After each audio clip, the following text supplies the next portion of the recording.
Bob, question, Go ahead. that frequency, that offset, say 600 kilohertz for VHF. In the example, they said 600 megahertz for 2 meters, but Right, it's the whole it's the whole band then. correct. But And typically 5 megahertz is for the whole HF band, UHF. UHF, sorry.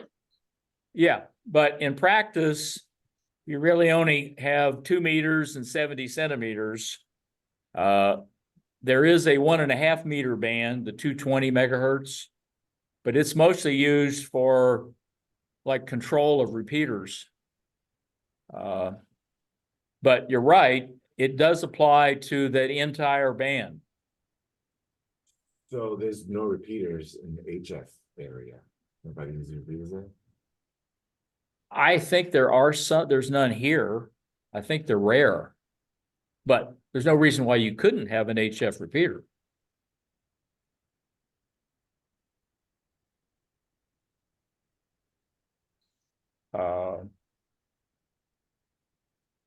Why they don't, I don't know. But check your repeater book, see if you can find one. I don't remember it.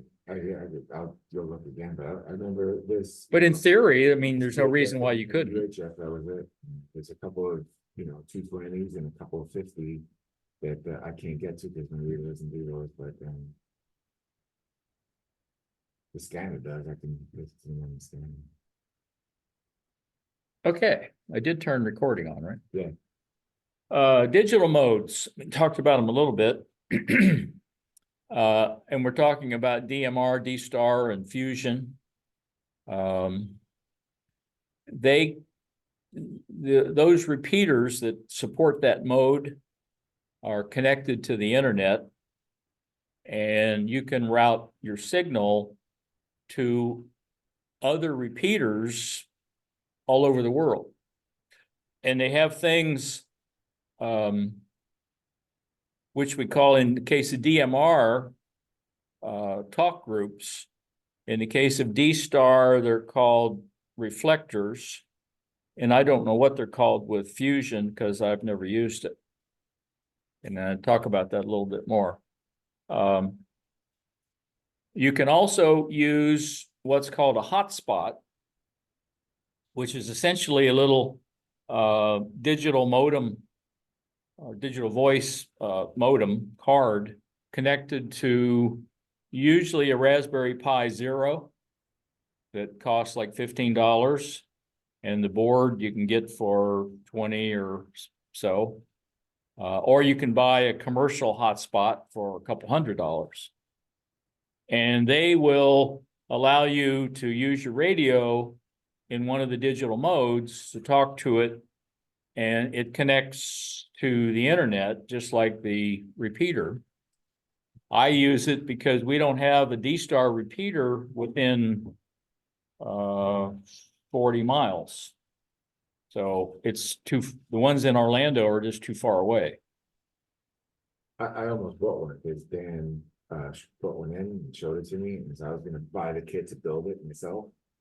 But then it's just a matter of plugging them together. Yeah, it looks pretty easy, but the configuration requires you to, in order to enable it to turn it on. You have to have a license. You have to have a license. And Yes. I said, I can't even turn it on. I'm not buying it. Okay. When you get your license, you can buy it. Yeah, of course, but I was just disappointed because I should be able to still hear. I can't transmit fine, but they should allow me to at least turn it on. Yeah. I Not wouldn't. that was, I'm not saying this, but I'm not sure what would happen if you put a phony call sign in. If it would still work for receive, wouldn't do that, but that's as long as you didn't transmit. right. I get it, but I didn't, I was That's disappointed. just you, but the potential for the fraud is high.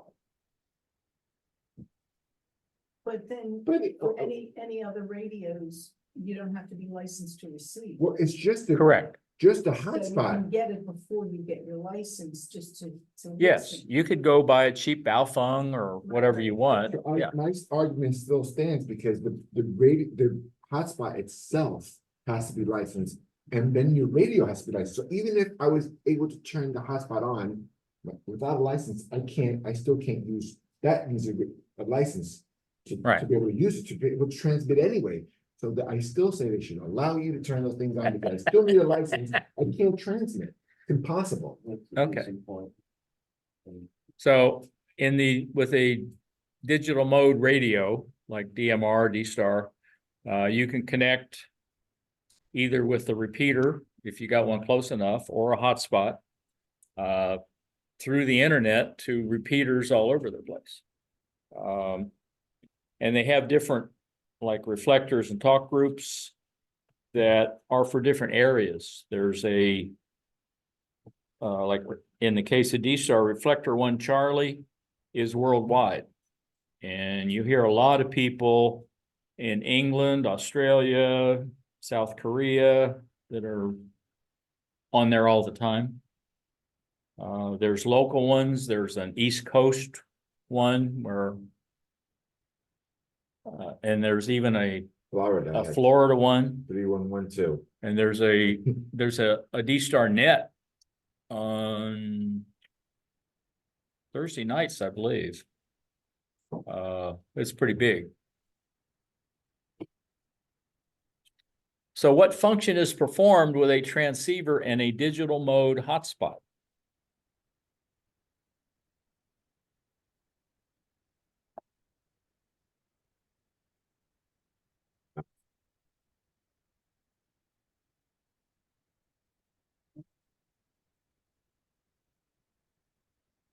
Are we good? At least the one. Just quiet. Is, Alpha, communication using digital voice or data systems via the internet. Okay, so if you're gonna do DMR or D-Star, I didn't include Fusion because I don't know. I would suspect that you also have to have a call sign to do Fusion. I'm not sure why you wouldn't. Yeah, I can't enable the pi Right. zero thing. But in both the DMR and D-Star, you have to, one of the things you have to program is your call sign. And it has to be registered. In the case of DMR, you go through Brandmeister or ID radio radio ID, Radioddity, right? No, radio ID. Radio ID? Radio ID. I don't Okay. remember now. Okay. You heard- One of those, there's two ways to do it for DMR, Your and you get a number. DMR ID that you have to program in. In the case of D-Star, you just have to register with and I forgot the path for the D-Star registry, but you have to go there and create an account and put your call sign in, and of course they verify it. Now in D-Star, when somebody else is talking, do you see their ID pop up like caller ID? Depending on your radio, yes. Because on DMR, I see people's caller ID when they're talking. Right. Even if they don't say their call sign. Right. I can see their. Right. Their Because it ID. transmits that. That's why it's programmed in there. Yeah, that's pretty cool. Yeah. So I can see, then you can do a lookup. And you can add see- text after that, and it'll show, like, mine will say W3RDL Bob. Or you can have your type of radio, or you It's know. pretty cool. certain, there's a limited amount of text that you can append. So any of the transceivers are programmed with your call sign. I'm gonna assume that's true for Fusion. In the case of DMR, it's a little more complicated in that you not only have to have your call sign in there, you have to have a color code, which is similar to the access tones we use for a repeater, which is the subaudible frequencies down in the, what do they go down to, 80 to 150 hertz, somewhere in that range. You have to define the time slot. There's 2 time slots on DMR. And you have to have your DMR ID. So you have to have a DMR account. In the case of D-Star, You only have to put in your registered call sign. So it's a lot easier to set up. In the case of DMR, we have what we call talk groups, which each have a different identification code. The same thing's true for D-Star, where you have reflectors. They'll have a code like 1 Charlie or 3 Charlie or whatever. 37, one of them. So the talk groups are, they define it as groups of users sharing a channel at different times without hearing other users. In other words, it just sets up kind of a private chat group, let's say. And you have to link to that talk group in order to either talk or listen to what's going on. So it is a kind of a private session, but there's no real permission required. You just have to select it and link to it with the right ID for it. There's a thing called, and this one really bugs me, they still call these code plugs. All it is a set of information that you use to program your radio. It's usually in the form of entries in a spreadsheet, looks like a spreadsheet. The reason it's called a code plug is back in the early days of digital radio, the Motorola stuff that they sold commercially to police and other things. It actually had a physical plug that you would plug into the radio that was programmed, I think, with diodes. So it would set it up to operate on specific channels and things like that. And it was all part of that code plug. So a company could control what you could access, what you couldn't access, just by these manual little plugs. And it's kept the name, even though it's not a physical plug anymore. It's just software entries. So I bought a DMR and I taught myself how to write one. Okay. It's not easy. DMR's harder. But, you know, it's your offset, it's your tone, and it's the color codes, you know. Everything that configures the radio, everything is there. Right. Bob, question. Okay. If you could back up to that slide. Sorry, I was a little slow. All right. Talk groups are groups of users sharing a channel at different times without hearing other users. Well, if they were on there at different times, would they not hear other users anyway? Well, I can't take credit for that sentence because it's an answer to a question. And that's the way they define it. True. But is it actually different times that a talk group is on? So if I'm in my talk group Probably and should you're be in at your the same talk time. group, we're gonna have 10 o'clock and 10:30, Well, let's say. but you can link to the talk group anytime you want. Okay, the talk group ID exists all the time. There may or may not be any members currently in it. And if you link to a talk group, you could be the only one. So there's nobody to talk to. So I think that's what they're trying to convey with the different times. You can connect to it or not. The real benefit, I see his point, the real benefit of this is that everyone can be on there at the same time and not hear each other. You know, like if you know, if you have 100 people, 50 people having 2 people conversations, and only those people would hear each other, even though they're all happening at the same exact moment. Yeah, but everybody in the talk group's gonna hear it. Only, yeah, but only the people in the talk group. Right, people outside the talk group, Can't hear. you know, the millions out there are not gonna hear what's going on. They're, but, and they could be in a different talk group.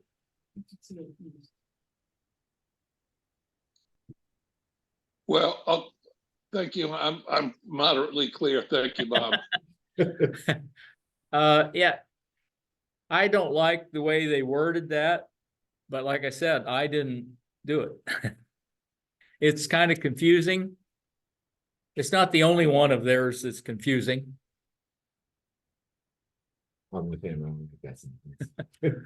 So what is a talk group on a DMR repeater?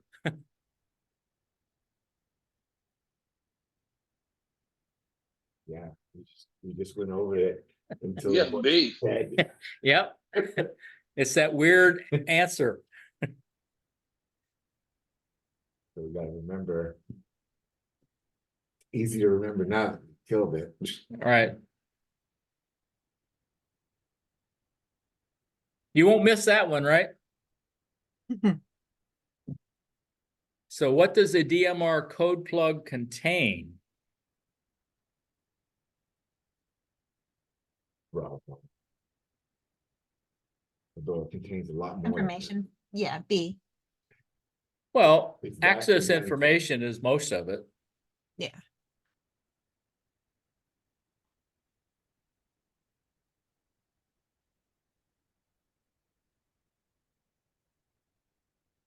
How is a specific group of stations selected on a digital voice transceiver?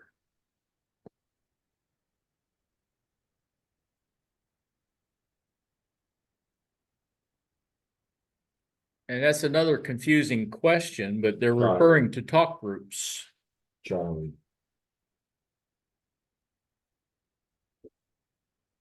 Everybody good?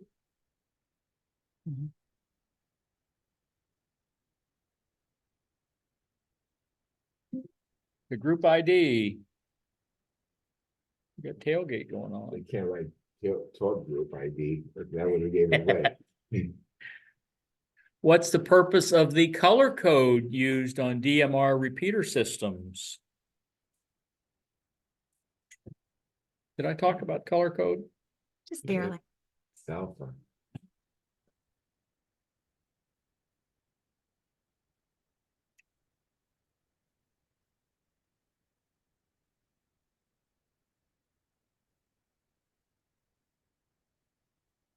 I think they range from 0 to 31. They're just numbers. Which, where the color code came from, I have no idea. It's got to do Some with history color. to it. Which of the following, go ahead.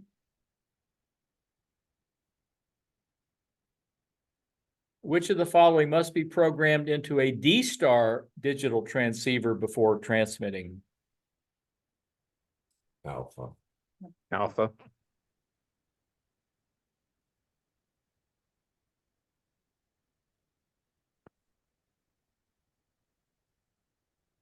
Yep, your call sign. Now, if you got an HF transceiver, which could be a mobile in your car, or more than likely it's a base station. You're gonna have a lot more knobs and buttons than you're gonna have on a handy talkie. One of the things that you will have is the ability to select multiple bandwidth filters depending on what mode. In other words, if you were doing CW, you'd pick a very narrow filter. If you were doing single sideband, you'd pick like a 3 kilohertz or 2.8 kilohertz filter. If you're doing FM, it's going to be a 10 to 15 kilohertz in that range. So you If have you're- to select this manually, there's no automatic, like I'm doing CW, push the CW button and everything. Well, again, it sorts depends itself on your out. radio. In some cases, they're smart enough to remember what selection you use for what mode. And if you change the mode, it will pick a filter for you. You can still change it. And in some cases, if it has passband tuning, you can actually vary the width of it by shifting. It's actually two filters. And you can shift them left and right and make it narrower or wider. But not all radios do that.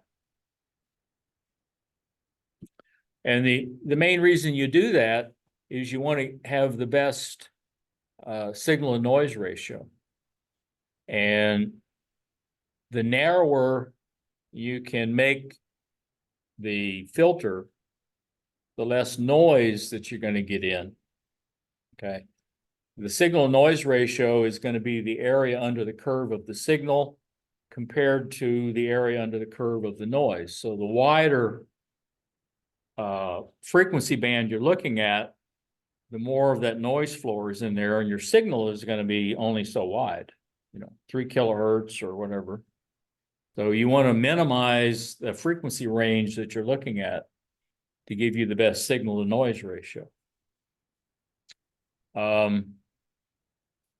Here it says 2400 hertz for single sideband. Depending on the radio, it may be 2.8, 2400. They like 2400. I think it's an answer to a question. 500 for CW. I've seen a lot narrower than that for CW. It depends on the radio and whatever, but we'll go with those two for now. What is the advantage of having multiple receive bandwidth choices on a multi-mode transceiver? B. She's a fast reader. I'm sorry.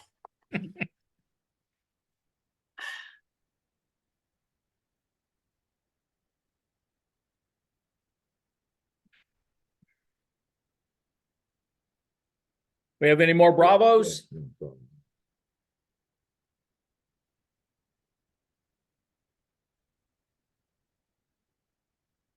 Which of the following receiver bandwidths provides the best signal to noise ratio for single sideband reception?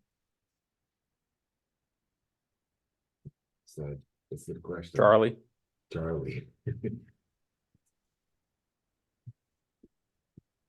Which is interesting because the bandwidth for single sideband is 3K. Yeah. And so that's just under 3K. Right. You want to minimize it, and you can still hear at 2400 hertz. But the bandwidth for CW is 160 hertz. And that's 500, and they went over. Yeah. That's That seems- that's confusing to me. that It seems should be a wide little to bit me. less. But that's fortunately that 500 is not on the quiz. I know, but it was up on that slide. I know. Before, and I was, but it might be a question. It might be, maybe in the next question pool. Okay, one of the other functions, you're probably not going to see it on a handy talkie, but on a base station transceiver, they'll have a function called RIT, R-I-T, receiver incremental tuning, which a lot, and I've never heard it, but they claim people call it a clarifier.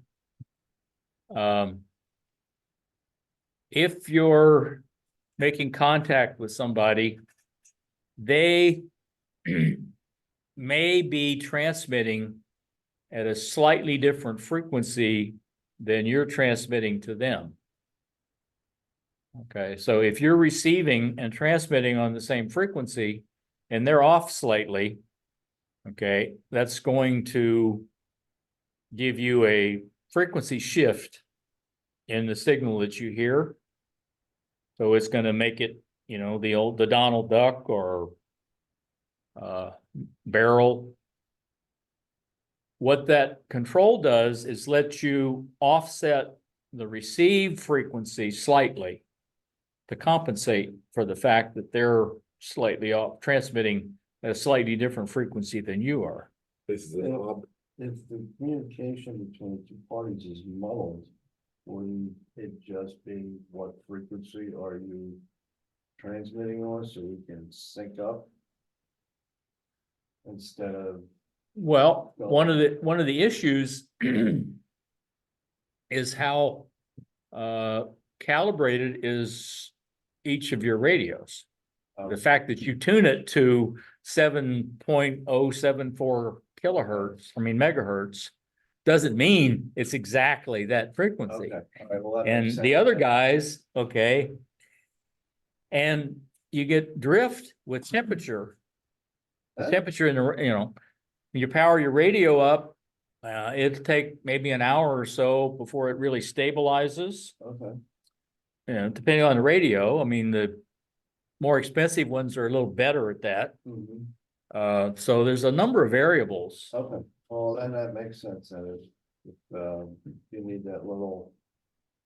Right. Minor adjustment to. Right. To, And that's different than split mode, which I don't think we talk about here.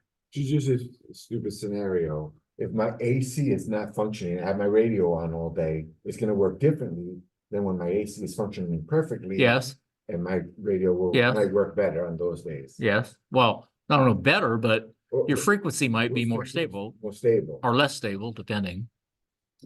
but that makes sense. I didn't Important realize- because my AC broke and I was hot in the house. Temperature controlled crystal oscillators cost more. So you may not have one.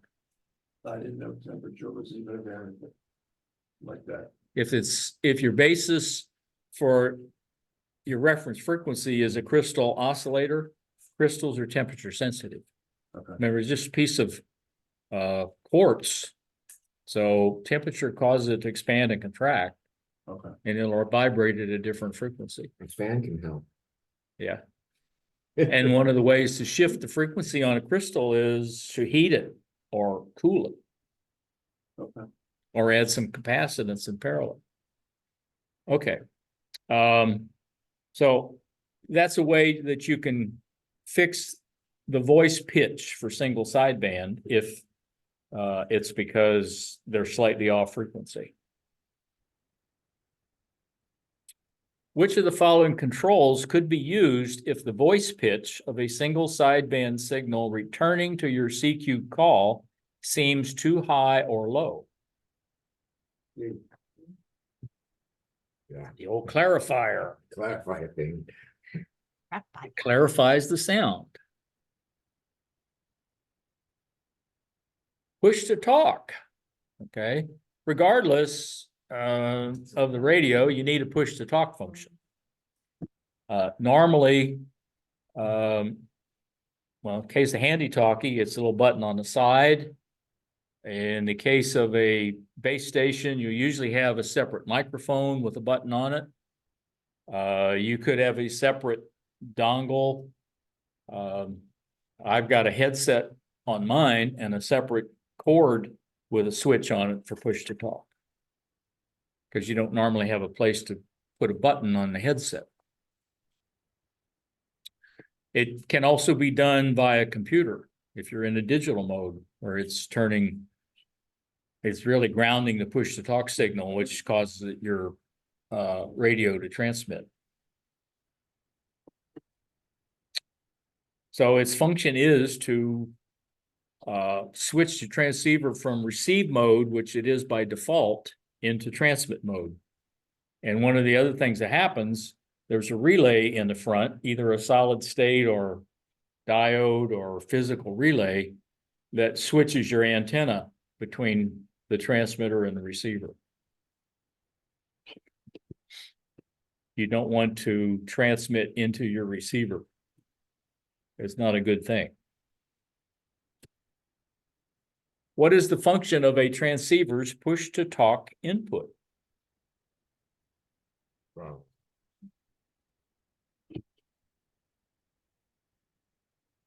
B.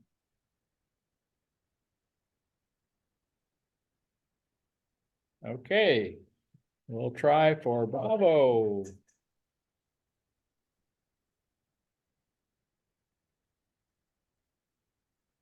Okay, we talked about digital modes and hotspots, and how they allow communications through the internet.